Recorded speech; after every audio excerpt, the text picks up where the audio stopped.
அனைவருக்கும் இதயத்தின் பொங்கல் நல்வாழ்த்துக்கள். பொங்கலோ பொங்கல்.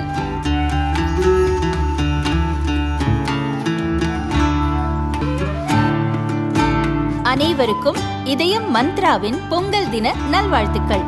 பொங்கலோ பொங்கல். இந்துக்களுக்கு ஒரு பெரிய இடைஞ்சலா இருக்கிறது இந்த அறநிலையத்துறைங்கிற ஒரு டிபார்ட்மெண்ட். இன்னைக்கு கூட எல்லாருக்கும் 100 ரூபா கட்டணம் வாங்குறாங்கன்னு சொல்லுவாங்க. இதுக்கு என்ன கணக்கு இருக்கு? எங்க ரசீது கொடுக்குறாங்க?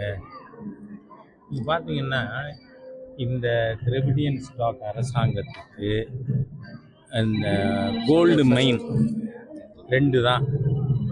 ஒன்று டாஸ்மாக், இன்னொன்று ஹெச்ஆர்என்சி டிபார்ட்மெண்ட். கொள்ள நீங்கள் பார்த்தீங்கன்னு சொன்னால் இன்றைக்கி இப்போ வாங்குகிற பணத்துக்கு பக்தர்கள்ட்ட ரசீது வாங்குறாங்களா, கொடுக்குறாங்களா? இந்த பணத்துக்கு கணக்கு என்ன? அதோடு மட்டும் இல்லை, இந்துக்களுடைய மத நம்பிக்கையிலே மத சடங்குல இந்த ஹெச்ஆர்என்சி டிபார்ட்மெண்ட் தலையிடுறது ரொம்ப அதிகமாகிருக்கு.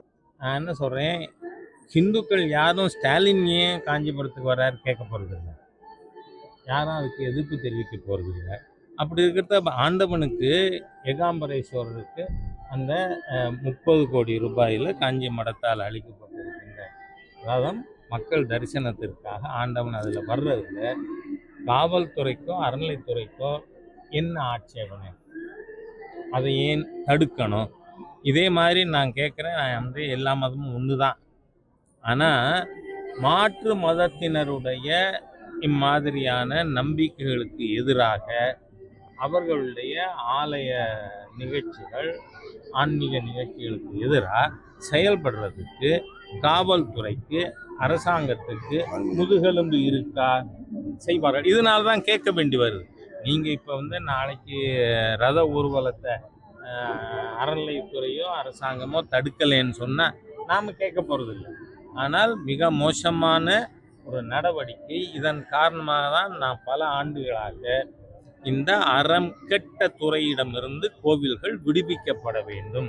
We have to liberate Hindu temples. நீங்கள் பார்த்தா அரசியல் பொருளாதார அனைத்து உரிமைகளும் சுதந்திரமும் கிடைத்தாலும் தமிழகத்தில் இந்துக்களுக்கு ஆன்மீக சுதந்திரம் இல்லை, மத சுதந்திரம் இல்லை, வழிபாட்டு சுதந்திரம் இல்லை.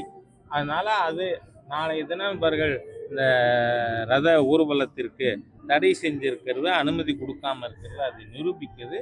நான் சொல்கிறேன், முதலமைச்சர் அவர்கள் அவர் பாட்டுக்கு காஞ்சிபுரத்துக்கு வரட்டும், அதை பற்றி யாரும் கொஸ்டின் பண்ண போகிறதில்லை. இந்துக்கள் எப்போவுமே இந்த மாதிரி அரசியல் ரீதியாங்கிறதுல நமக்கு வந்து இந்துக்களை நீ சோத்த திங்கறியா இல்லை வேறு எதையாவது திங்கறியான்னு கேட்குற ஒரு இழிந்த ஜென்மம் நமக்கு அறநிலைத்துறை மந்திரியாக இருந்தாலும் இந்துக்கள் நாம் கேட்கறது இல்லை.